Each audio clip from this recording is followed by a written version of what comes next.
स्वागत है आप सभी का। डीडी न्यूज़ देख रहे हैं आप और सांकेतिक भाषा के इस खास बुलेटिन को लेकर हाजिर हूं मैं कृतिका और मेरे साथ है मेरी सहयोगी बीना, जो खबरों को सांकेतिक भाषा के जरिए आप तक पहुंचाएंगी। तो चलिए शुरुआत करते हैं इस खास बुलेटिन की और सबसे पहले देखते हैं सुबह की सुर्खियां। मध्य प्रदेश विधानसभा चुनाव और छत्तीसगढ़ विधानसभा चुनाव के लिए दूसरे चरण के लिए नामांकन जारी। दोनों राज्यों में नामांकन भरने की अंतिम तारीख 30 अक्टूबर। 2 नवंबर तक वापस लिए जा सकते हैं नामांकन।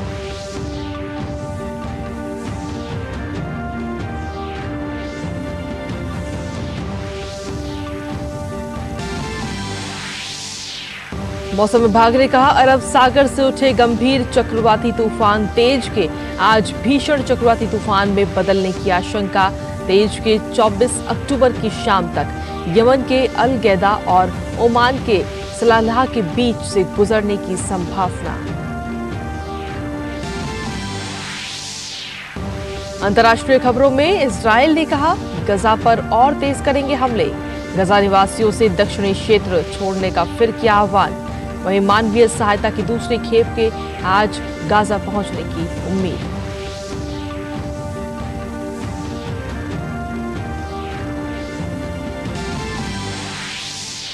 खेल की खबरों में क्रिकेट विश्व कप में आज धर्मशाला में भारत का सामना न्यूजीलैंड से। टूर्नामेंट में अब तक दोनों ही टीम रही हैं अजय। वहीं कल खेले गए मुकाबलों में श्रीलंका ने नीदरलैंड्स को हराया, जबकि दक्षिण अफ्रीका ने गत विजेता इंग्लैंड को 229 रन से दी शिकस्त।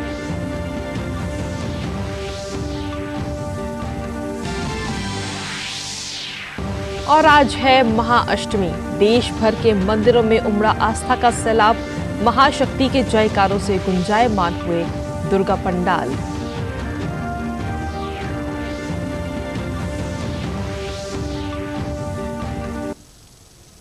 और हेडलाइंस के बाद अब खबरों में विस्तार से बात करेंगे। 5 राज्यों में होने वाले विधानसभा चुनाव को लेकर सरगर्मियां तेज हो गई हैं। मध्य प्रदेश विधानसभा चुनाव के लिए नामांकन की प्रक्रिया कल से चल रही है।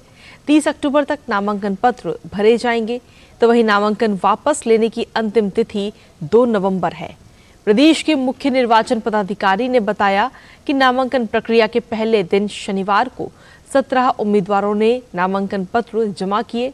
पूरे प्रदेश में 17 नवंबर को एक ही चरण में मतदान की प्रक्रिया संपन्न होगी और मतगणना 3 दिसंबर को होगी। वहीं छत्तीसगढ़ विधानसभा चुनाव के दूसरे चरण के लिए भी नामांकन की प्रक्रिया कल से चल रही है। उम्मीदवार 2 नवंबर तक नामांकन वापस ले सकते हैं। दूसरे चरण की 70 सीटों पर 17 नवंबर को मतदान होगा, तो वहीं पहले चरण के लिए कुल 294 उम्मीदवारों ने पर्चे दाखिल किए हैं। पहले चरण के लिए उम्मीदवार 23 अक्टूबर तक अपना नाम वापस ले सकते हैं। वहीं कांग्रेस ने आगामी राजस्थान विधानसभा चुनाव के लिए 33 उम्मीदवारों की पहली सूची शनिवार को जारी की है। कांग्रेस की पहली सूची में अशोक गहलोत के साथ ही सचिन पायलट, दिव्या मदेरणा, गोविंद सिंह डोटासरा, डॉक्टर अर्चना शर्मा, ममता भूपेश के साथ ही अशोक चांद्रा का नाम भी शामिल है। मुख्यमंत्री अशोक गहलोत सरदारपुरा से चुनाव लड़ेंगे, तो वहीं सचिन पायलट टोंक से, ममता भूपेश सिकराई से, दिव्या मदेरणा ओसियां से चुनावी मैदान में उतारी गई हैं। पहली सूची में सीपी जोशी का नाम भी शामिल है, जिनके नाम को लेकर आशंकाएं जताई जा रही थीं। और वहीं दूसरी तरफ भारतीय जनता पार्टी ने 83 उम्मीदवारों के नामों की दूसरी सूची जारी कर दी है। भाजपा ने पूर्व मुख्यमंत्री वसुंधरा राजे सिंधिया को झालरापाटन से, पूर्व भाजपा प्रदेश अध्यक्ष सतीश पुनिया को अम्बेर से, तारानगर से राजेंद्र राठौड़ और नागौर से ज्योति मिर्धा को उम्मीदवार बनाया है।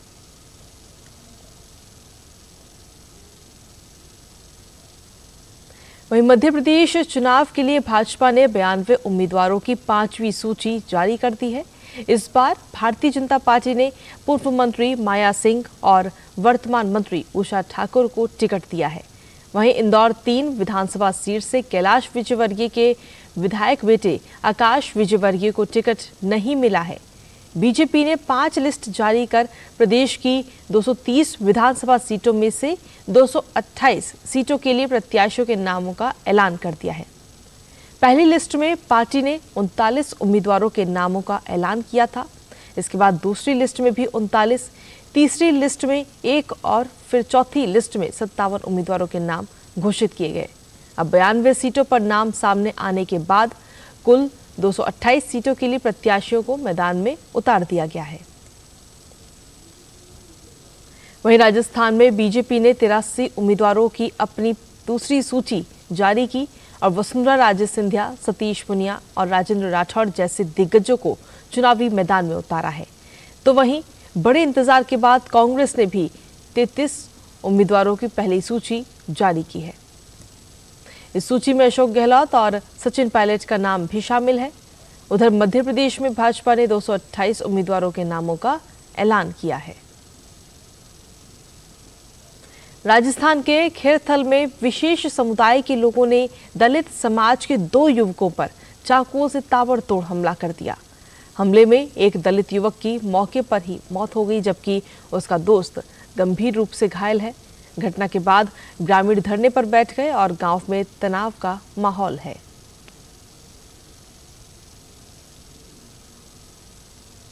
अब बात मौसम की। दरअसल मौसम विभाग ने कहा है कि अरब सागर से उठा चक्रवाती तूफान तेज के आज भीषण चक्रवाती तूफान में बदलने की आशंका है। मौसम विभाग की ओर से एक्स पर दी गई जानकारी के मुताबिक आज दिन में ये बेहद भीषण चक्रवाती तूफान में तब्दील होगा। इसके बाद 24 अक्टूबर की शाम तक यमन के अल-गैदा और ओमान के सलालाह के बीच से गुजरने की संभावना है। उधर भारतीय तटरक्षक बल ने आंध्र प्रदेश और तमिलनाडु में कुछ तटीय क्षेत्रों में काम करने वाले मछुआरों को बंदरगाह पर वापस लौटने की सलाह दी है। और खबरों का सिलसिला लगातार जारी है। इसी बीच वक्त एक छोटे से ब्रेक का, आप बने रहिए हमारे साथ। होंगे बच्चे स्वस्थ भले फूलेगा बचपन, इन्हें पिलाओ मुगली घुट्टी 555। अर्जुन, एग्जाम्स में you made us really proud. अब आगे क्या सोचा है? पापा, मैंने IIT जाना है और इंजीनियर बनना है। Think IIT, think विद्या मंदिर। और ब्रेक के बाद एक बार फिर से स्वागत आप सभी का। खबरों में आगे बढ़ते हैं और बात करते हैं अब अंतर्राष्ट्रीय खबरों की। इजराइल और हमास के बीच जारी संघर्ष लगातार बढ़ रहा है। इजरायली सेना ने गजा को बुरी तरह से तहस नहस कर दिया है। इजरायली सेना ने अपने हमले के अगले चरण में बुनियादी बदलाव के संकेत दिए हैं। सेना के प्रवक्ता ने कहा कि युद्ध का अगला चरण उम्मीदों से काफी अलग हो सकता है। गजा के निवासियों से दक्षिणी क्षेत्र छोड़ने का फिर से आह्वान किया गया। वहीं हमास के हमलों को लेकर इजराइल के विदेश मंत्री एली कोहेन ने दुनिया भर से इजराइल के समर्थन की उम्मीद जताई है। इजराइल के विदेश मंत्री और 22 देशों के राजदूतों ने हमास द्वारा अपहरण किए गए अपने नागरिकों की तत्काल रिहाई का भी आह्वान किया है। इजराइल के विदेश मंत्री ने कहा कि अपहरण किए गए लोगों की रिहाई इजराइल की सबसे बड़ी प्राथमिकता है। वहीं गजा में मानवीय सहायता की दूसरी खेप आज पहुंचने की उम्मीद है। संयुक्त राष्ट्र ने कहा कि गजा में तत्काल आवश्यक सहायता पहुंचाने के लिए कम से कम 100 ट्रक राहत सामग्री की आवश्यकता है। वहीं इजराइल और हमास संघर्ष से निपटने के तरीकों पर चर्चा करने के लिए मिस्र की राजधानी काहिरा में अंतर्राष्ट्रीय नेताओं का शिखर सम्मेलन आयोजित किया गया। ये सम्मेलन इजराइल के जमीनी आक्रमण रोकने की दिशा में बिना किसी आम सहमति के समाप्त हो गया। सम्मेलन के बाद कोई संयुक्त बयान जारी नहीं किया गया।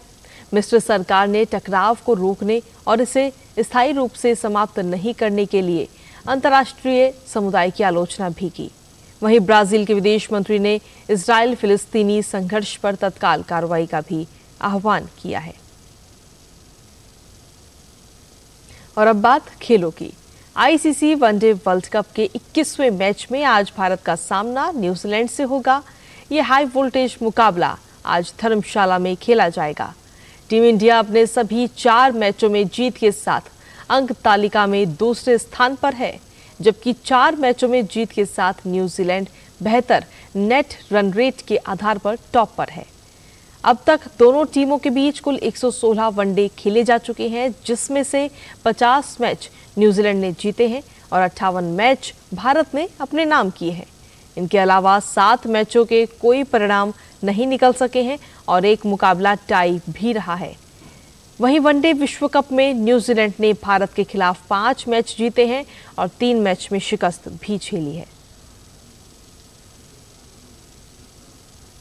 विश्व कप 2023 के 19वें मैच में श्रीलंका ने नीदरलैंड को 5 विकेट से हरा दिया। लखनऊ के इकाना स्टेडियम में टॉस जीतकर पहले बल्लेबाजी करते हुए नीदरलैंड ने 262 रन बनाए।